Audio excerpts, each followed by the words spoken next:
আসসালামু আলাইকুম রহমতুল্লাহি ওয়া বারাকাতুহু। ওয়ালাইকুম আসসালাম রহমতুল্লাহ বরকাত। জি বলেন।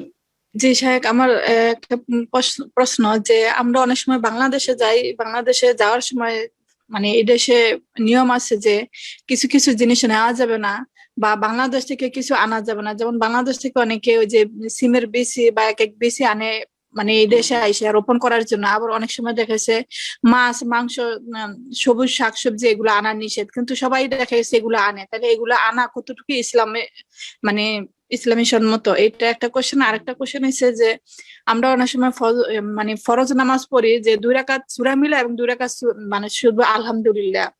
তাইলে আমরা 2 রাকাত সূরা মিলা যখন পড়ি, 1 রাকাত পড়ার পরে আরেক রাকাত সূরা মিলাইতে যদি বলে যাই, তাহলে তার দ্বিতীয় রাকাত থেকে আমি সূরা মিলাই পড়বো নাকি ওই শুধু আলহামদুলিল্লাহ পড়লেই হবে?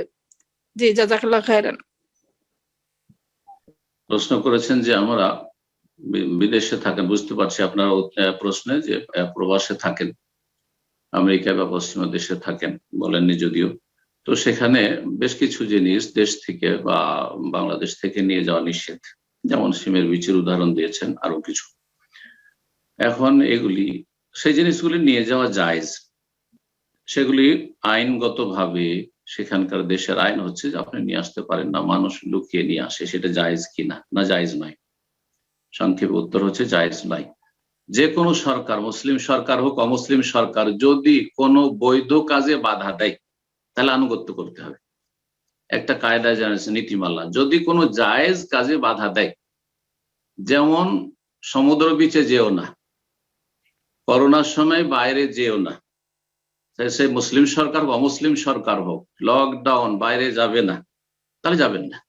ঠিক তেমনি আমাদের দেশে এই জিনিসগুলি নিয়ে আসতে পারবে না, যদিও সেগুলি ব্যবহার করা যায়। হারাম যদি হইতো, হিরোইন হইতো, গাঁজা হইতো, তাহলে তো হারাম, কারণ শরীয়তে আল্লাহ হারাম করেছে, কারণ মানুষ হালাল বললেও আমাদের জন্য জায়েজ। কিন্তু যেগুলি হালাল ব্যবহার করা, সেগুলিও যদি সরকার নিষেধ করে তাহলে সেগুলি করা যাবে না, কারণ আইন মেনে চলতে হবে।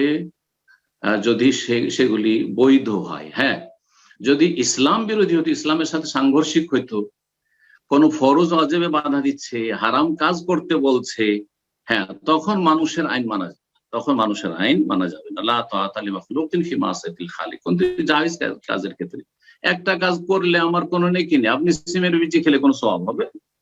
হ্যাঁ, বা সিমের বিচি দেশ থেকে নিয়ে আসলে কোনো সওয়াব হবে? মাছ মাংস নিয়ে আসতে হবে, কোনো ফরজ ওয়াজিব মুস্তাহাব কিছুই নাই। আপনি যে যা এখানে যে দেশে আছেন, যা পাচ্ছেন তাই খান। তাহলে এই বিষয়গুলির ক্ষেত্রে আইন যদি বলে যে না, এগুলো নিয়ে আসা চলবে না, তাহলে চলবে না, জায়েজ নাই। দ্বিতীয় প্রশ্ন করেছেন, সেটা হচ্ছে সালাত সম্পর্কে। যে সালাত পড়ি, সেই সালাতে যদি সূরা ফাতিহার পরে একটি সূরা মিলাইতে হবে, সেটা যদি প্রথম রাকাতে ভুলে যায়, 2 রাকাত যেহেতু আছে, তাহলে তারপর রাকাতে পড়বো কিনা? হ্যাঁ, যখন মনে হবে তখন পড়বেন, যেই সময় ভুলে গেছেন তখন মাফ। তারপরে জেনে রাখেন যে এটা ওয়াজিব নাই। সূরা ফাতিহা শুধু পড়ে কেউ যদি সালাত পড়ে নাই, তাহলে সালাত হয়ে যাবে। কোন সূরা যদি নাও মিলায় তবু সারা জীবন সালাত হয়ে যাবে। কিন্তু তাই বলে বলছি না যে সুন্নতের খেলাফ কাজ করে, সুন্নত অবশ্যই পালন করার চেষ্টা করবেন, কিন্তু কেউ যদি না করে, ভুলে না করে, তাহলে একেবারে কোনো অসুবিধা নেই। যদি যখন মনে হবে তখন সুন্নতগুলি পালন করবে। কখনো কখনো তাড়াহুড়াতে যদি ছেড়েও দেয় তবু সালাত হয়ে যাবে। ধরেন খুব জলদি আছে, সূরা ফাতিহা পড়লেন আর আল্লাহু আকবার সুন্নাতটা পড়ে তাতে টান দিলেন, জায়েজ, কোনো অসুবিধা নেই। তো যখন এটাই জায়েজ, তাহলে যেখানে ভুলে গেছেন তো অসুবিধা নেই। আর যখন মনে হবে পরের রাকাতে অবশ্যই পড়বেন, পরের রাকাতে যখন মনে হবে তখন পড়বেন, কারণ সুন্নত কেন ছাড়বেন? আপনি প্রথম রাকাতে ছুটে গেছে সেজন্য ছেড়ে দেবেন না, ছাড়বেন না।